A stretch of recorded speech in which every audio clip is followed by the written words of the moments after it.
Hey everyone, today we're going to tell you some massive changes for 2025 that the airport, airlines, and TSA are implementing. These are things that you must know if you're going to be traveling this year. Let's go.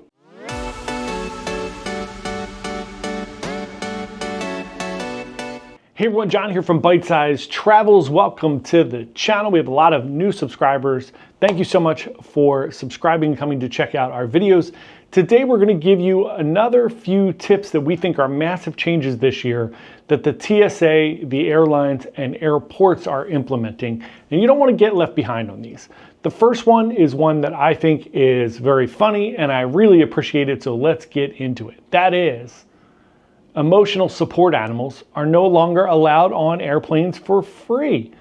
This is a long time coming. If you go anywhere, you now see people who abuse the emotional support animal rules and regulations. So there are two different types of support animals. There are service animals, which are trained to provide a service to somebody who legitimately needs that assistance. So somebody who has maybe that passes out from diabetes, their dog is trained so that they let them know before they pass out, which is obviously critical. You have dogs that are PTSD service dogs. You have dogs that are, seeing eye dogs. There are a bunch of different reasons that you could get one of these dogs and an amazing amount of ways that they could be helpful.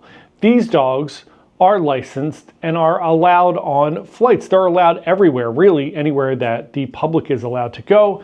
If you have a service animal, they're allowed to go there. Those are good, those are free, they can come with you on your flight. The days of bringing your Great Dane on board an airplane and having them sit in the seat next to you because they are an emotional support animal are over. So airlines are doing away with this. They're making sure you are not allowed to bring an emotional support animal on board at no cost. You are allowed to pay for your pet to come with you on the flight, but if you do that, please be aware that they have to be able to fit in an airline approved container, and that container must be under the seat in front of you. So like I have a Doberman, I would not be able to bring my Doberman in on the plane, have it sit with me, or sit with everyone else. Somebody had a really funny quote that said an emotional support animal for one person could be an emotional distressed animal for hundreds of other people. So keep your pets at home unless you want to pay for them and they fit under the seat or they're a legitimate service animal that are welcome everywhere. Next up, the airlines are doing away with something else that is super gross, and that is you are no longer allowed to board a plane or be on a plane barefoot. I see this all the time. I fly a decent amount every year, and I'm always shocked at the amount of people who take their shoes off and their socks off, which might be the grossest thing ever, and they put their feet up on the chair in front of them, or they have their feet in between the chairs or out into the aisle, or they're walking to the bathroom. It's so gross. Keep in mind that airplanes do not get a deep cleaning in between each of the runs, and people drop everything. I've seen people throw up in the aisles, and people are walking down those aisles with barefoot. That is horrifying. So the airlines are now banning bare feet. You are allowed to take your shoes off on the plane if you have socks on.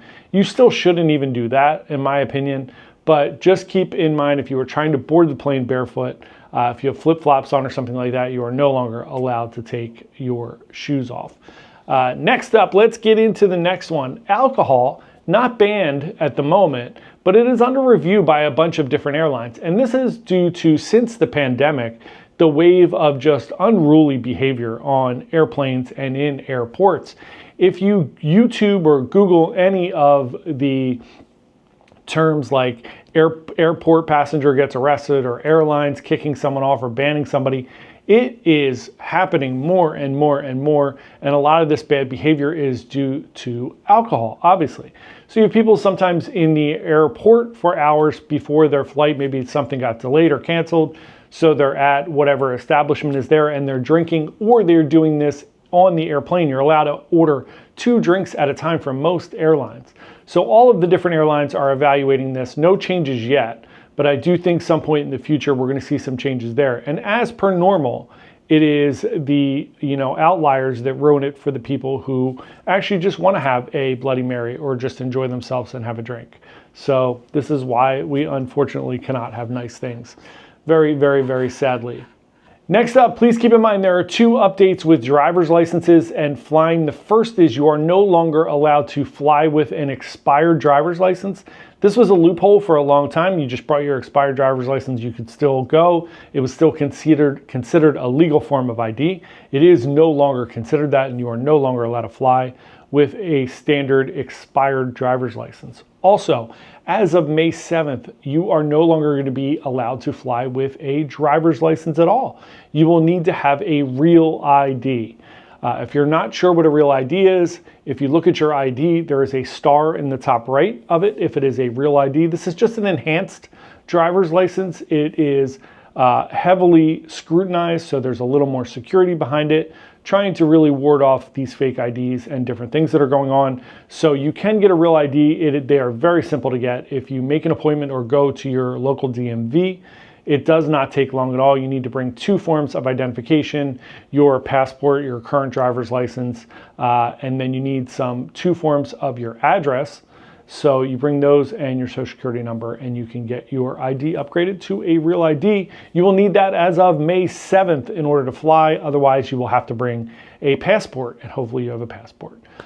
Next up, flight cancellations and delays are always a nightmare, and the airlines have been able to hijack us for years by not giving us refunds, by making us fill out paperwork and fighting us every step of the way to get your money back.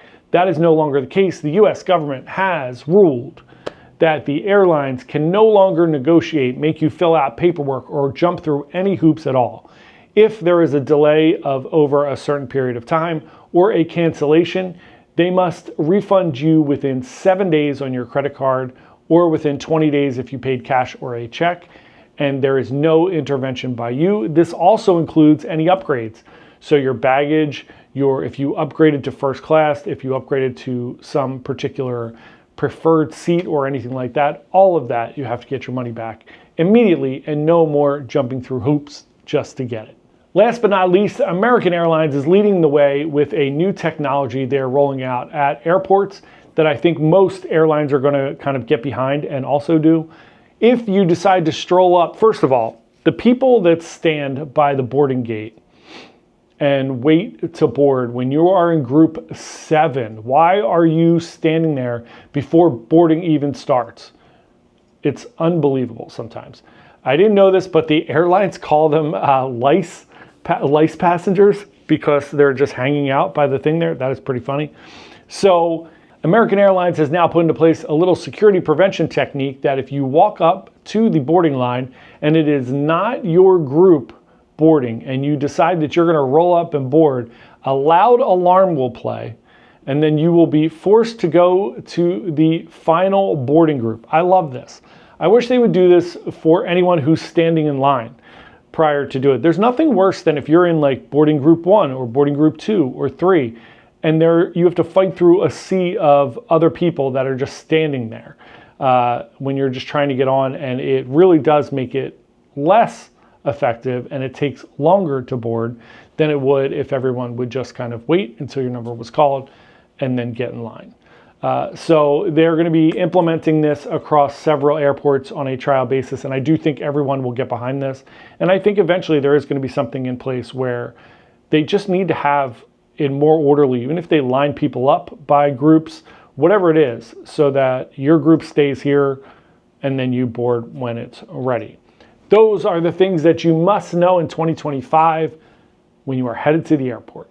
Let us know what your favorites of those are, or let us know if you know of any other that are impacting the airlines or the airports. Thanks so much for watching. Really appreciate it. If you found it helpful or useful at all, we would love for you to subscribe to our channel. Come along and join us. We will be putting out a video every single week. Thanks so much. Have a great day. Bye.